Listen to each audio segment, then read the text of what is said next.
So we are live. All right. Thank Good you. morning, good afternoon, everyone. Thank you for joining us on yet another amazing episode of the podcast. And today I have an amazing guest that is doing so well within the animal husbandry space, specifically snail farming. And he is no other than Mr. Douglas. Mr. Douglas, good morning. How are you today, sir? I'm very fine, ma. Thank you very much for having me. Fantastic, fantastic. So, guys, I'm just going to read out Mr. Douglas's bio, and so that we can start out the conversation today. Uh, Mr. Douglas Max is a visionary agripreneur and a snail farming expert. He's dedicated to advancing sustainable agriculture in Africa. He's the founder of Smart City Farms in Ogun State and also the co-founder of Royals Farms Stream Snail Tech in Lagos, Nigeria. With over 7 years of experience, he has built a thriving enterprise specializes in African giant snail breeding, snail-based product processing, and sustainable farming practices. Mr. Smart is a graduate of Abia State Polytechnic with a degree in accounting. Mr. Douglas is also a member of the Nigerian Institute of Management as a chartered member. His strong business foundation has enabled him scale his venture while educating in agribusiness and innovation. Mr. Smart Douglas began his snail farming journey in 2018, which is beautiful, recognizing its immense untapped potential. Today, he leads a sustainable, high yielding farm operations that caters to local and international markets through his enterprise. He's proving that snail farming is a profitable alternative to traditional livestock farming, offering economic and environmental benefit.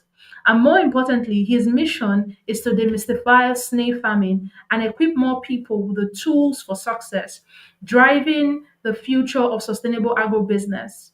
Mr. Smart envisions a future where snail farming is mainstream, creating job and boosting food security. With that being said, once again, thank you so much for just being here with us today. So let's just dive Thank you very into much. our conversation for today. I see that your background is in accounting. However, you then sort of pivoted into agro business and specifically snail farming. So just talk to us about how that transition happened and why snail farming or war, practices. You could have as well gone into maybe fishery or poultry or something else, but you went through snail farming. So tell us about that. Okay, thank you very much. I'm a graduate of accounting. Okay, this started quite a long time ago. I came from a very poor background, and I lost my Okay. father at the age of 8. So, as at that time, as in there was no food and we hardly eat meat. So my mom normally take Mm, us from to the farm. Now early morning around 6, 7 in the evening, we go to the farm. Now we are going looking for snails. So what my mom normally does is that she will cut potato, pineapple, and pawpaw. She will pieces the fruits in the water. Now she scatters it in the farm around that kind 7 in the evening. Now, early in the morning, by 5 in the morning or 6, we will now wake up, we will go to the farm, then we'll pick a whole lot of snails. So when we mm, were growing up, that is the source of meat that we had. So my mom will always do that. Now, when we started growing, we started doing these things on our own individually. Now, what I do when I was growing, because it was what I used to that train me in the school. Sorry. Okay, what I do is that I carry this pawpaw and pineapple leaf. I go to different farms, then I scatter the water because snails are attracted to juice, good smells. So when they early in the morning, I will now go back to the farm to now pick a whole lot of snails. You will see a whole lot of African giant snails. So it was what motivated me. So when I went to school, I always take this snails to school, meet my lecturers, all of them will be like, these are good species of snails. So are you going to supply for me next time? Are you going to do so? So I people knew me for being, then I don't even know I'm going to venture into snail farm. It's just something that I'm doing over time to just keep body and soul together. But when I grew up, I studied accounting. I was going to school from the village. So when I graduated, I was still doing the same thing. I was looking for work, like I searched for work and searched for work. Mm. I couldn't see any work now. It was what inspired me to just keep my accounting. Uh, the accounting that I read, I just packed it. Then I concentrated much on snail farm. So that was how I migrated from being an accountant to snail farm. Wow, wow, that's quite impressive. Like, if for you it was something that your mom had introduced you guys to as just a means of sustenance, then you saw that there Yes. was a lot of potential with this, and you then took it forward, and then started out with that.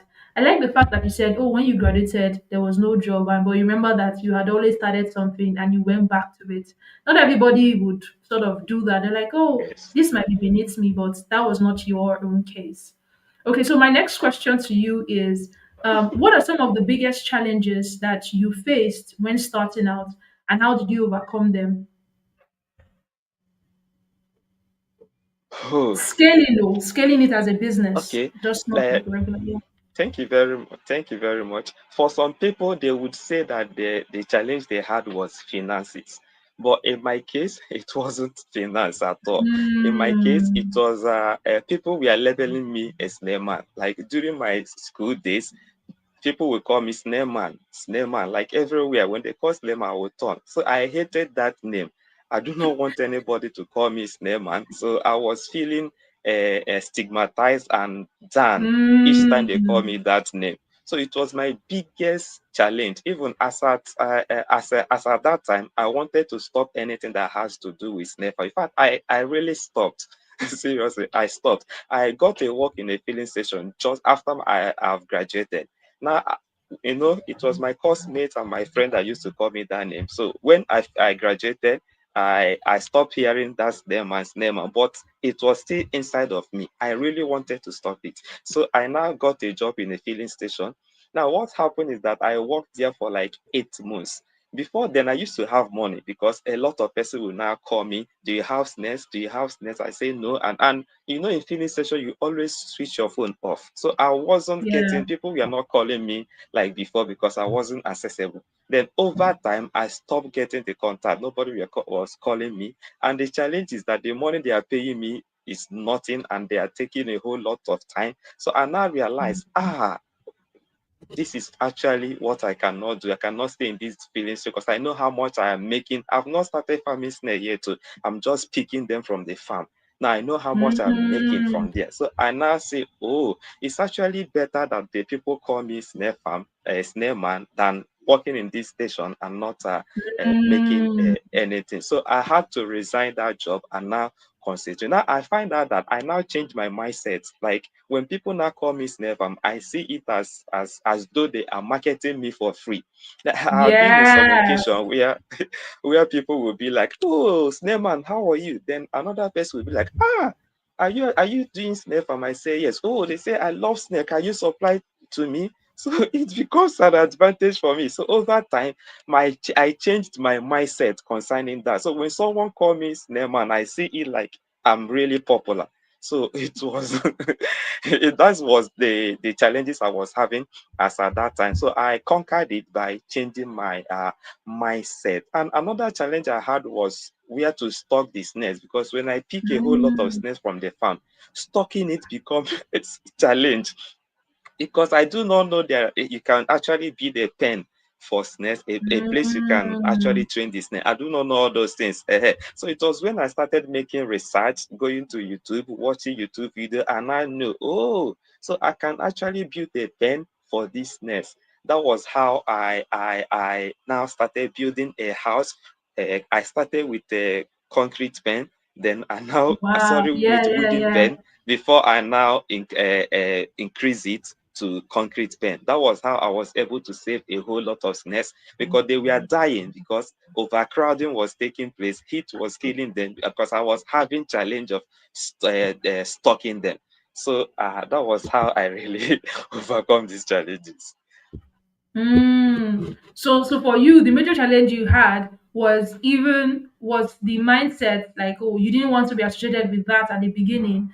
Then all the other challenge was a mindset challenge. The other challenge was also Yes, storage of the product in itself. You really didn't know how to like store the quantity that you were getting, but you were able. yes, So that means if storage was an yes. issue, that means you were really able to gather a lot or produce a lot if storage was the initial issue for you. Wow, that's interesting.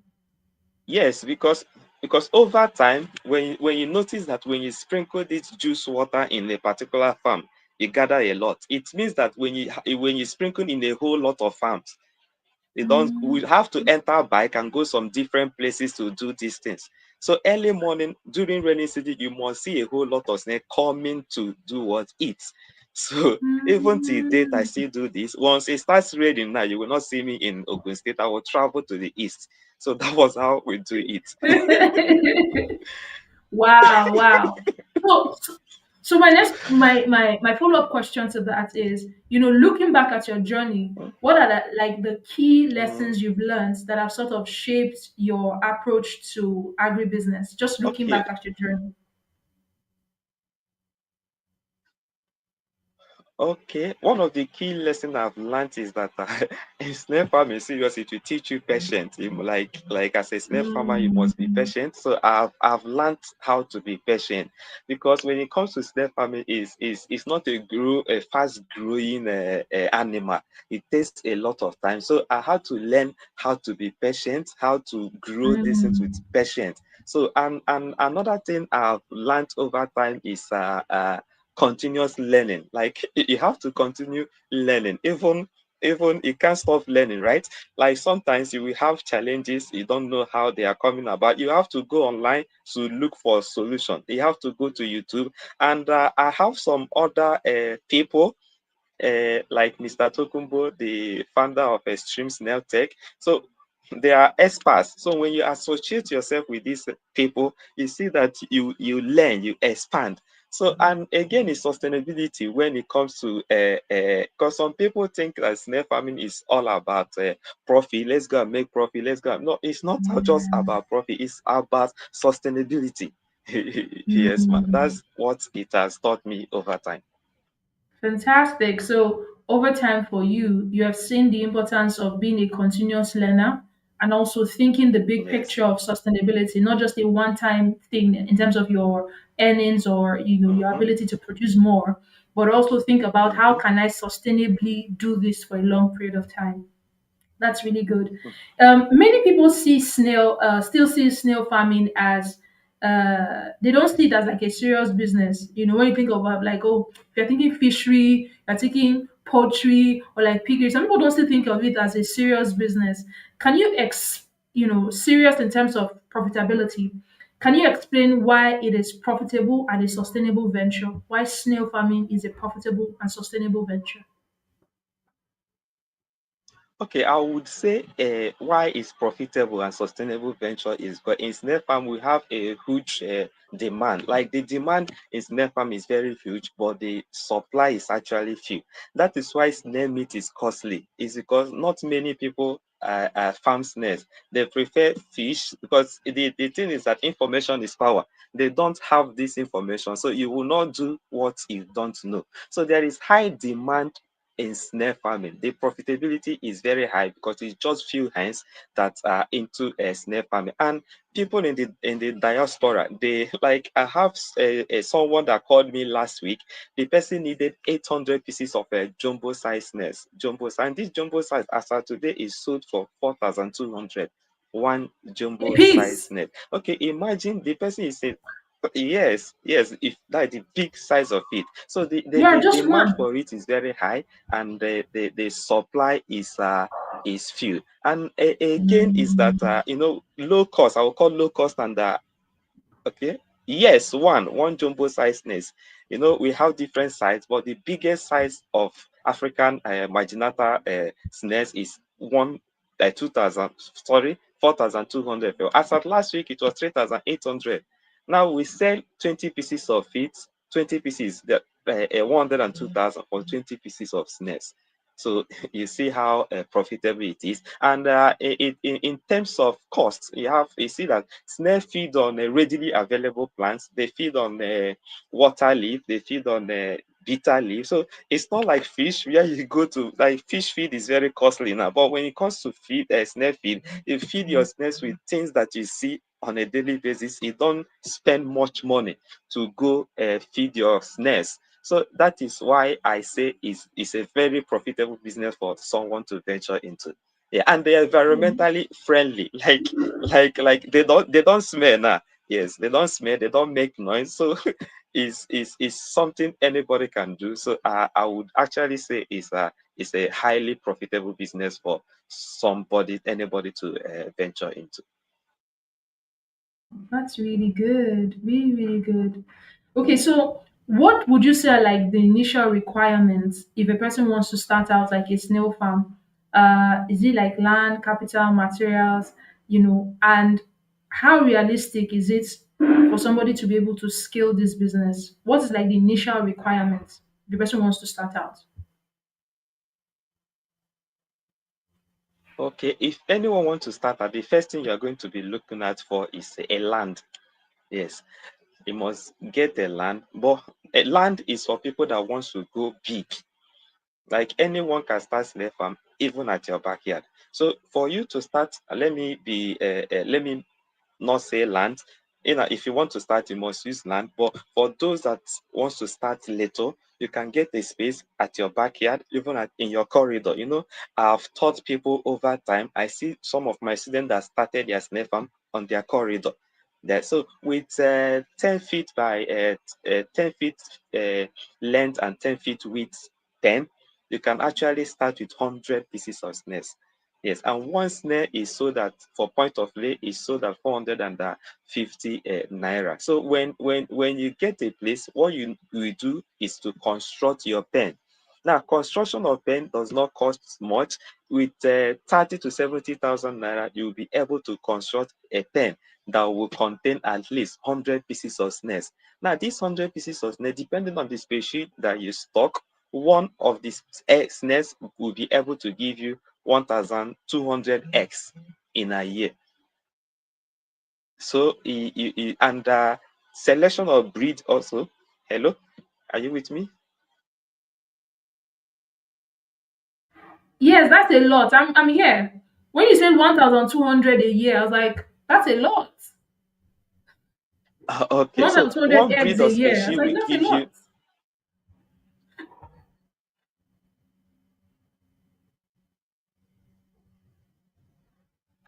Mr. Smart, can you hear me?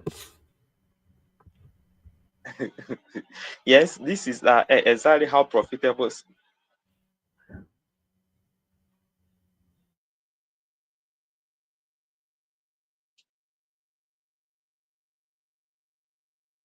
Hello, can you hear me?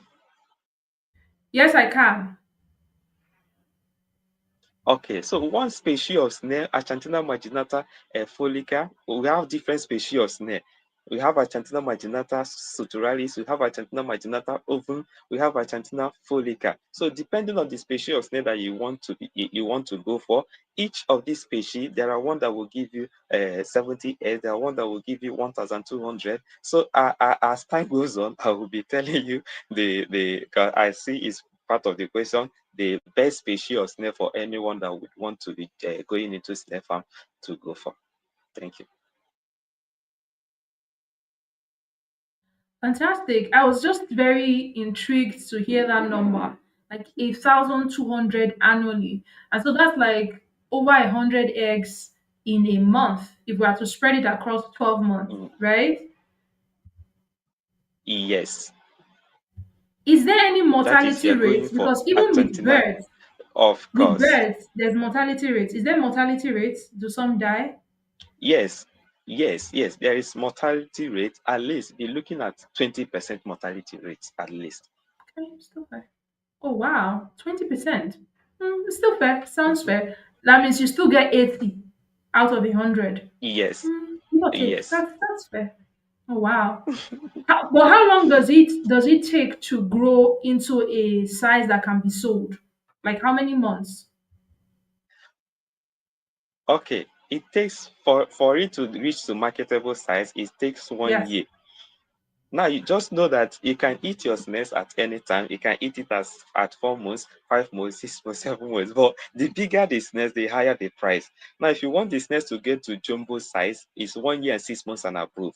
If you want it to get to point of lay are 7 and 8 months. Now, point of lay are snails like a newbies. Anyone that wants to start snail farm should start with point of lay. Now, point of lay are snails that have gotten to the months of laying eggs. Those are the snails that you purchase, but when you purchase it, they will lay eggs. You will now incubate the eggs. The eggs will become hatchlings. You grow them. While they are laying these eggs, they are also growing to jumbo size. So it's just Mm. like an old layer chicken, right? You take the old layer to the market to sell, but the younger ones, see, you leave it in the farm to keep laying. The same thing applies to snail farming. Wow. The point of lay thing, I've never heard that for snail before. This is my first time of hearing like snail has points of lay. I used to think it was just only birds, that were points of lay. But okay, I've Oh, learned something new today. mm, Fantastic. So what's like the best species of snails for commercial success? And how does one choose the right snail, you know?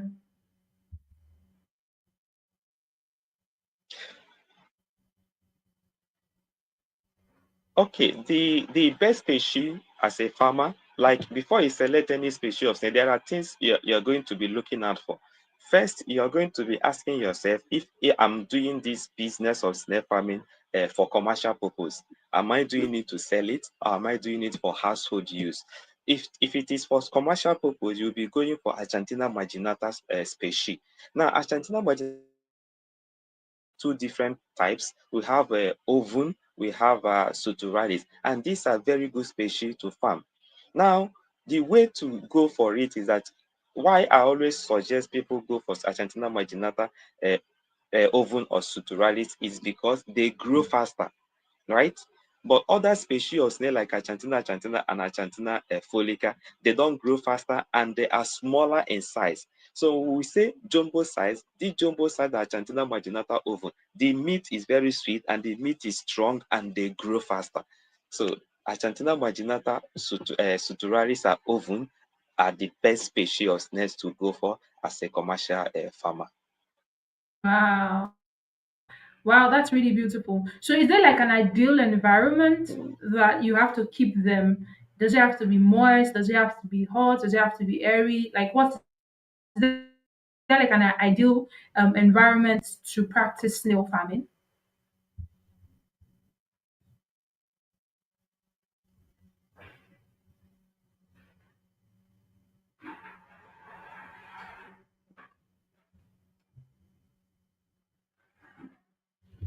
Hello, Mr. Smart, are you there? Yes, I'm with you. I didn't get the last thing you said. Okay, so I was saying, is there like an ideal environment to practice snail farming? Does it have to be humid? Does it have to be moist? Does it have to be airy? Does it have to be hot? Is there like an ideal condition for snail farming? The environment where you're practicing the snail farming. What's the Yes. ideal? Yeah, yes. The ideal environment must be humid, like moist. It should be a moist environment because snails dehydrate a lot. So the place you are farming it must be moist and rich with loamy soil. Now, some person might be asking, what's loamy soil? Loamy soil is any soil that can grow your crops. So crops are the food, the cassava we plant, the potato, they are crops. As far as the soil, the sand can grow it, it's very okay. So the place must be moist and humid. Yes, that's the perfect environment for snails, and it must have shade. You don't expose snails to direct sun; it dehydrates them. So many people don't know this, but this is actually the reason why a lot of persons are having mortality in their farm. Mm.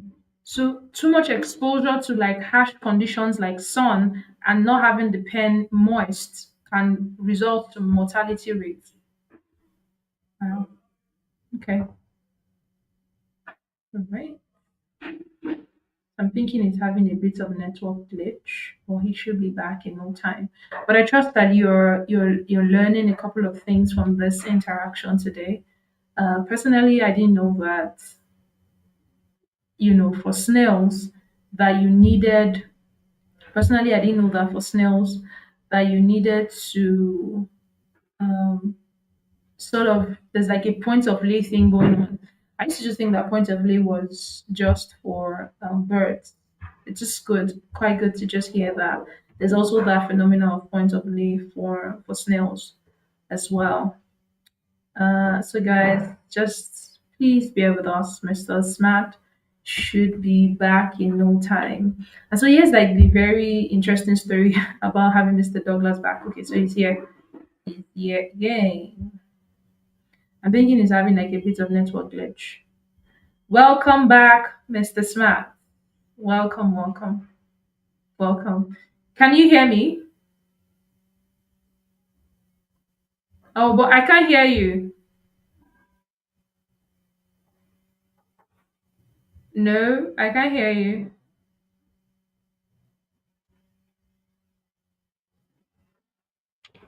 Are you using like a Bluetooth thing? Uh, Can you hear me? Fantastic. I can hear you now. Yes, I can hear you now. Okay, okay. Thank you. Beautiful. Okay, so my next question to you is can you sort of break down your day to day operations of running a snail farm? From feeding them to like health management. What's like the day to day operations? The basic thing you would do every day when you're managing your snail farm.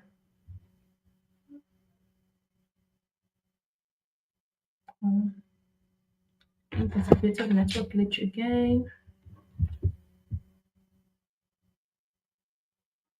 So, guys, please just bear with us today.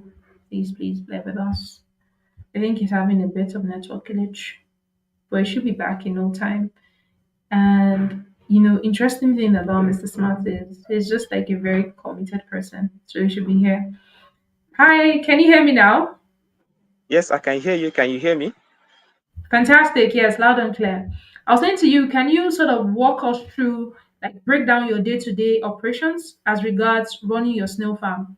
From feeding to health management. What exactly are the typical things you do on a day-to-day basis whilst you run your snail farm?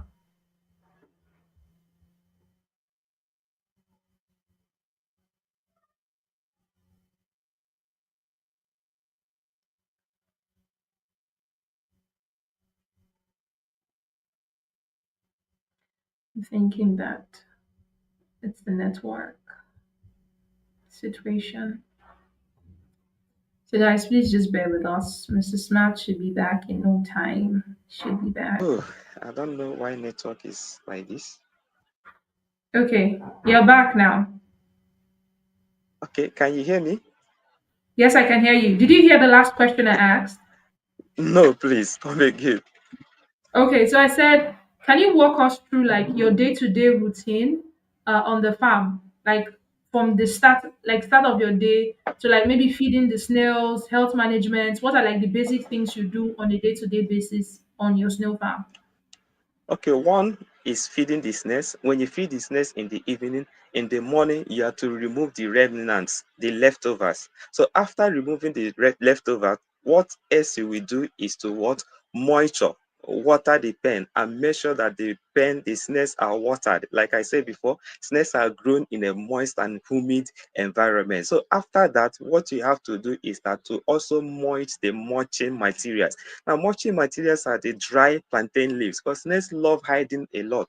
So what we do is that we use dry plantain leaves to moist the place. Like when snails are feeling hot and they see dry plantain leaf that is very moist, they go there to hide. So you always make sure that the plantain leaves are very well moist. Now, look out for pests.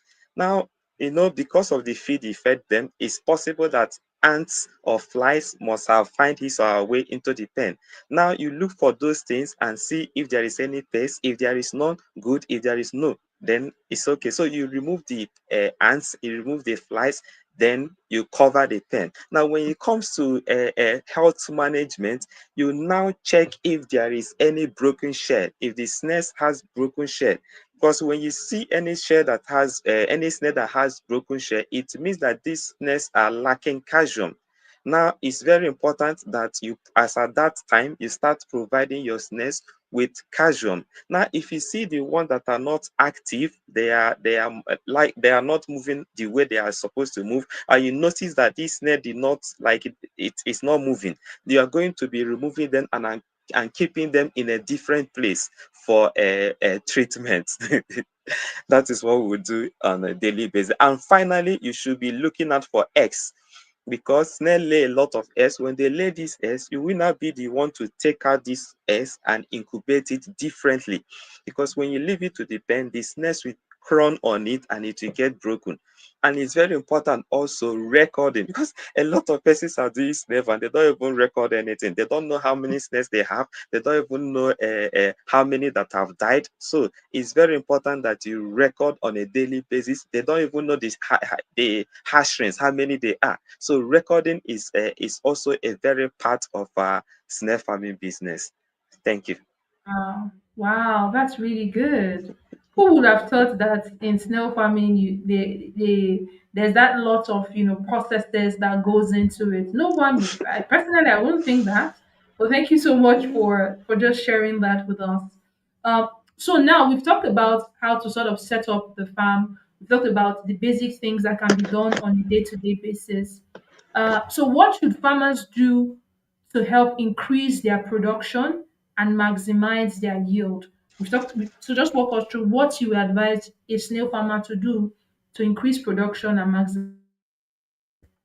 Okay, to increase production, the first thing to do is stocking a very healthy species of snails. You have to stock a very good, healthy species of snail. That is a Chantina marginata oven. So when you have done Mm, that, the next thing to do is that separate, like you have stocked it. Now you come to the farm, you see that now we have baby snails and we have big snails. You now have to separate the baby snails from the big snails. You don't keep those two snails together. Like it's just like how do I put it? When you feel like you see chicken, let's use a poultry farm. When you yeah. put baby poultry small chicken now in the same pen, in fact the big one will be eating more than it. And sometimes you see big chicken trying to peg the smaller one. So the same thing also applies to snail farm. So you don't keep the two together, because snails also crawl in each other, because these baby snails are still tender. The shell, they are not strong enough. So when you leave the two together, the big one can actually eat up that small one, like crawl on it, then eat it up, because the shell of that baby snail is still tender and it contains calcium, and snails love calcium a lot. So it's very important that you separate the two. And again, improve housing and environmental condition. How do you do that? Mm, Like I've said before, you always water your pen. If your snails must mm, lay egg, they must lay egg in a place that is moist and humid. Some persons will say my snails are not laying eggs. It's because the place is not humid. Because what will make you make profit in snail farm is because they are laying eggs, right? Because when they lay these eggs, you incubate it, it become baby snails. You will now grow from there. So if your pen is not humid and moist enough, these things will not take place. And again, mm, nutrition. We have formulated feed when it comes to snails. Like we have chicken feed, we have fish feed. yeah. Some persons only feed their snails with vegetable, water leaf, cucumber, watermelon, pawpaw. They don't know that there is also a formulated feed for snails. Snails also have their own feed. So it's very important for your snail to grow faster. In as much as they are not fast growing animals, there are feed you will give them that will make them grow faster. It serves as a balanced diet. So this formulated feed is very important, that every intended snail farmer or commercial snail farmer should include it in their feed. Then calcium. A lot of persons don't know these things too. So you also feed your snails with calcium. Now, calcium is not like a chemical, is eggshell. You blend eggshell to powder form. The same snail shell we all know, you blend it to powder form. You can also blend oyster shell. Any of these shell that you can see, you can blend it to powder form, then feed it to your snails. Snails love it. It will help them grow faster. You will see how your farm will be smiling. Thank you. Wow. I didn't know that they were formulated feed because at the beginning you said, purple leaf, water leaf, and all those things. So I was like, okay, probably there's no formulated feed. So that means, are they There also, is. aside from calcium, are they also other vitamins that can be infused into like the water or for snails? Are there other vitamins apart from calcium? No, there is none. For now, there is no non-drugs for snares. No, there are a traditional thing that we will do like bitter leaf, scent leaf. Sometimes we squeeze it and put it in the water. It serves as a detoxifier. It detoxifies the system of the snares. But to the best of my knowledge, there is no vitamin or any drugs yet for snares. Okay, fantastic, fantastic. So in your own experience, because I know that you also train a lot of aspiring snail farmers and even ongoing snail farmers at the moment, because that's how I sort of met you. In your own experience, what are like the common mistakes you see that new snail farmers they make, and how can they avoid it? Okay, this is a very nice question because it's very important. I get these questions every time. Now, one of the common mistake is people rearing the wrong species of snails. Like I have seen people that have farmed their snails, they train snail for like 2 years. They are still training that same snail. The snails have not grown. That is because they are doing the wrong thing. They are rearing the wrong species of snails. So if you want to rear, it's very important that you rear Achantina marginata ovum or suturalis, not folica.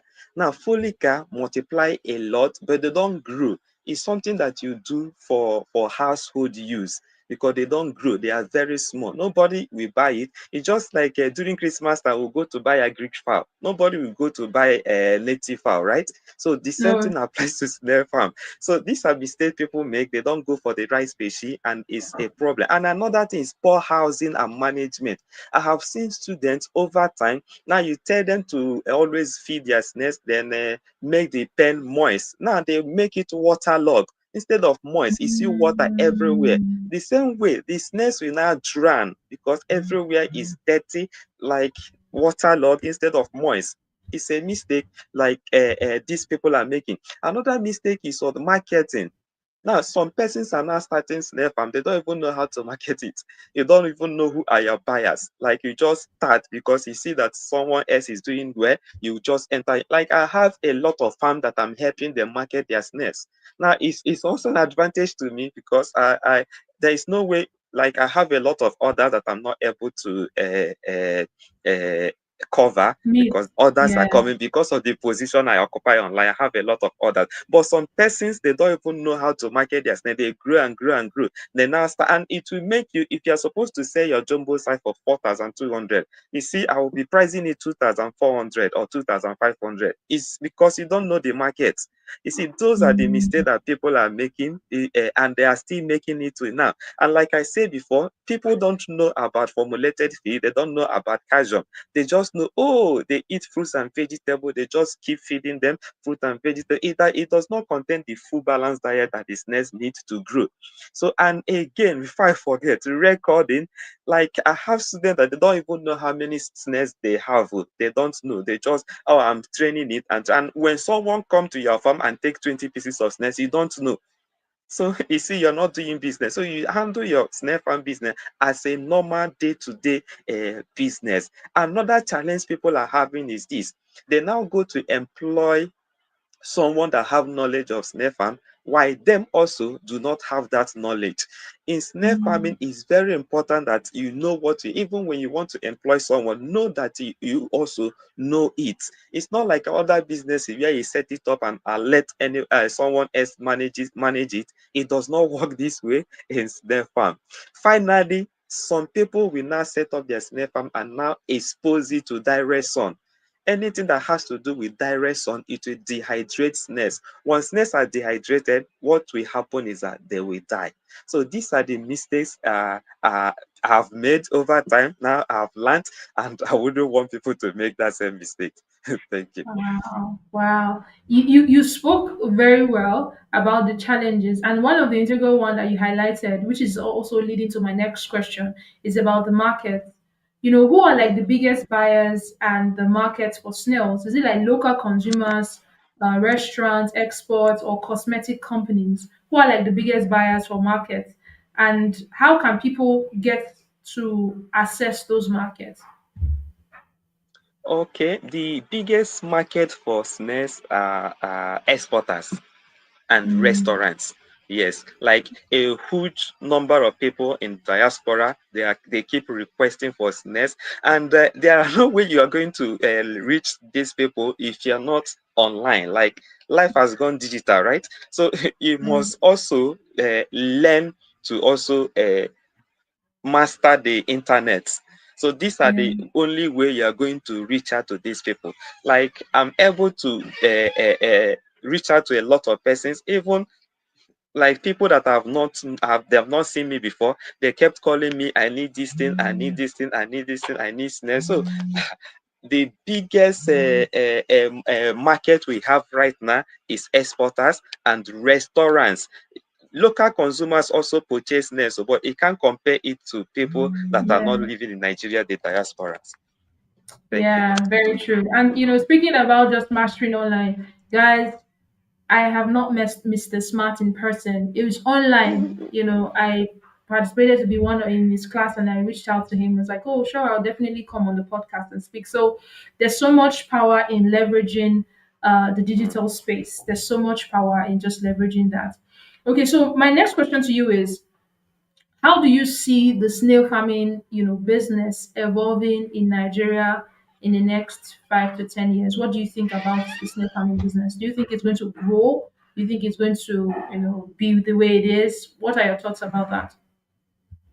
Well, my thought about this is that there will be a growing demand when it comes to snare farming. I'm telling you, a lot of people are going to plug in into snare farming, and especially like I have a student of mine, someone that invested 10.5 million naira in snare farming. That is last 2 months. If you say the massive snare pen this person built, because the person has foresight. So there, in 5 years, I believe there will be a growing demand, and again. We are not going to overestimate the power of technology here, right? So I'm seeing like technology taking place. Like when we talk about climate, humid, like in 5 years, I'm seeing that people are going to come out with something that would automatically make your pen moist and make your pen humid Yeah, even while you are not there. So yeah, yeah, thank you. yeah. Mm. Fantastic. So it's good to just know that there's enough market in that space, and the market is going to definitely evolve, and technology will also enhance practices within the market. So, from your own analysis, what role do you think that snail farming is playing in boosting food security and economic empowerment? What role do you think snail farming is playing? Well, the role I feel like snail farming is playing is that it serves as a affordable protein source. Like snails is 100% protein. Like a lot of people are coming to understand this, so they use it as meat. Some people don't eat meat. What they base on is on snail meat. 100% snail meat. When it comes to economic empowerment, you see that a creation of jobs, like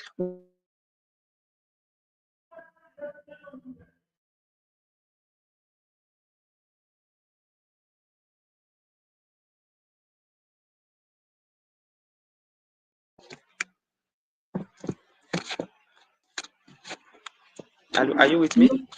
Yes, I'm with you. You had gone up for like 5 seconds. So you're talking about Oh, creation of jobs. yes, yes. I mean, okay, okay. I mean, with NEFAM, you see that there will be a lot of jobs. Like I have students, they don't have money, but they started their snare farm. This is to tell you that with or without money, you can actually start your snare farm. Now, even old people, young people, I have people 72 years old people. They are doing snare farm. Okay, assuming there is no snare farm, these people will not be able to do anything. So it serves, it creates job for people. And I would use this opportunity to advise anyone listening to me. the opportunity is, this is the right time to become a snail farmer. Like, it's not, snail farm is not something that you will do and not do anything else, right? Right now, I bought a course on data analysis, and I'm studying it too. It does not stop me from doing what I know how to do best. So as a snail farmer, you can do anything that you want. Hmm. Uh, so, guys, he's just From saying doing that. nothing. Thank you. Thank you. It's good to just hear that. Um, it still gives you freedom of time. It's not like other kinds of farming that 247 Yes, you're just engaged and everything, but you still have the liberty to do other things that you would really love to yes, do. Okay, yes. so for anyone listening to us today and they want to start out their own snail farms, right? They've listened to us in the last over 30 minutes. What are like the first three things you would advise them to just do immediately for anyone listening to us today? Okay, for anyone listening to us today and you want to start up your snail farm, number one thing you must do, I say you must do, is what? Research, and also attend training. Before you start up your farm, research. This farm that I want to do, how much do I know of it? Now you have to attend training. Like, you don't need a bachelor degree to become a snail farmer with basic knowledge. Now we have a lot of people online that can actually see you through. Like, I'm a mentor, I can do that for you. I will have YouTube there. You can go on the YouTube, watch a whole lot of video. It's not something that you just jump into without having to have the knowledge of snare farm. So it's very important. Number one thing you have to do is research and what? Attend training. Now, number two, I would advise that you secure a land, or at least build a pen. Build a pen is very important. Like, you don't make the mistake. I told you before now that the challenges I had was stocking, where I'm going to stock it.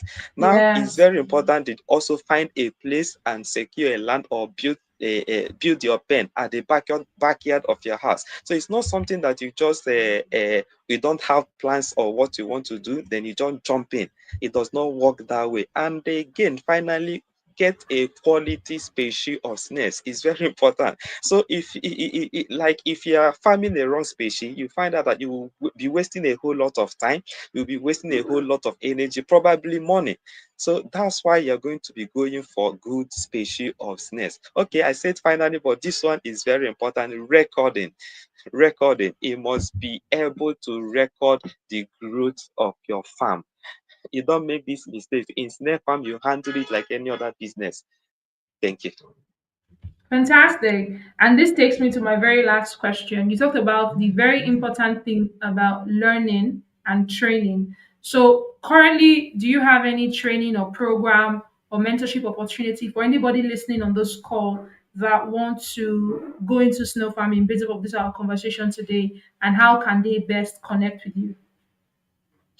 Okay, I run an online training in like on WhatsApp. I run online training. I also run physical training in Ogun State, for those in Lagos State and Port Harcourt. So these are the places I can guarantee for those that would want physical class. But if you're not in these places, or is the distance is so much, like, we have online class. I have a lot of persons that have actually do great things. They've not seen me before, but they are doing wonders. So I know you also can do better. Thank you. Fantastic, fantastic. So, can you share like maybe like your Facebook page, your Instagram page, so that they can just sort of send you a message? I would also try to drop it on the description in this video as well, but just say it out, your Facebook page, your Instagram page, so that they can, connect with you. Okay, my Facebook page is Smart Farm. Once you type the Smart Farm, it will take you directly to my uh, page. I do not know how to share it, Okay, no but problem. I think I'll add it uh, to the description on this on the video. okay, Add it so that anybody okay. can definitely just click on the link and they get in touch with you, get in touch with you. So guys, Thank thank you you very so much. much for joining us on this, on this fantastic episode. We just talked about the Untapped Goldmine, how to start and scale successful snail farming business. Particularly, regardless of where you are in Nigeria, you should be able to do this with the information that he has shared. And if you need him to handhold you through the process, he has already mentioned his Facebook page. I can reach him, and also I'll drop his page on the description so you get to connect with him as well. But with that being said, thank you once again, Mr. Smart, for joining us in today's conversation. It has been quite insightful and enlightening today. Thank you, thank you, thank you so, so much. You're welcome. Thank you. Thank you.